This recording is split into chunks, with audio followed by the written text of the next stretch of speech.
Bitcoin jatuh bawah $64,000 hujung minggu. Dan kali ini bukan sebab indikator tak jadi. Ini sebab geopolitik. Reuters melaporkan pada 28 Februari 2026, Israel mengumumkan mereka melancarkan serangan preemptif ke atas Iran. Ada laporan letupan di Tehran dan risiko tindak balas dari Iran.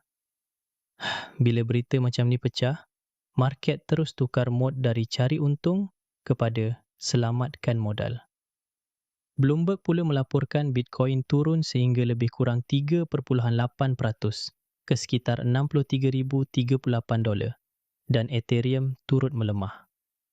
Itu menunjukkan satu benda yang ramai masih keras kepala nak nafikan.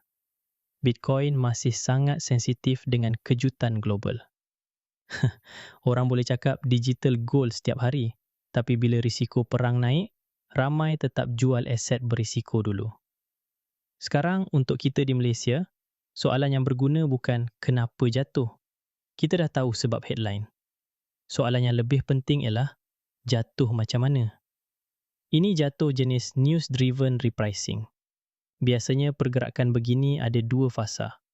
Fasa pertama, panic reaction. Fasa kedua, market tunggu dan nilai susulan.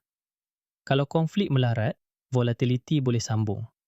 Kalau ketegangan reda, harga boleh stabil semula, tapi pasaran masih mudah terkejut sebab setiap update baru boleh jadi pencetus.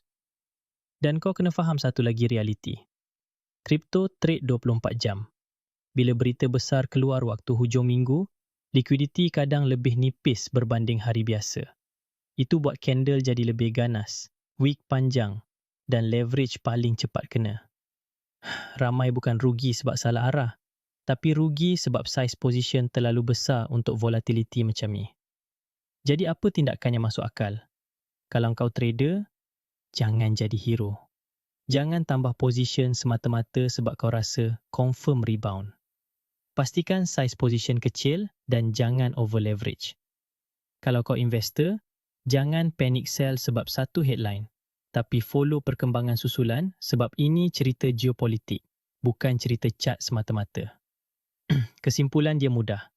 Ini bukan masa untuk ego. Ini masa untuk disiplin. Dan untuk sesiapa yang masih tanya kenapa Bitcoin jatuh, jawapan dia hari ini, sebab dunia sedang panas, bukan sebab garis EMA kau.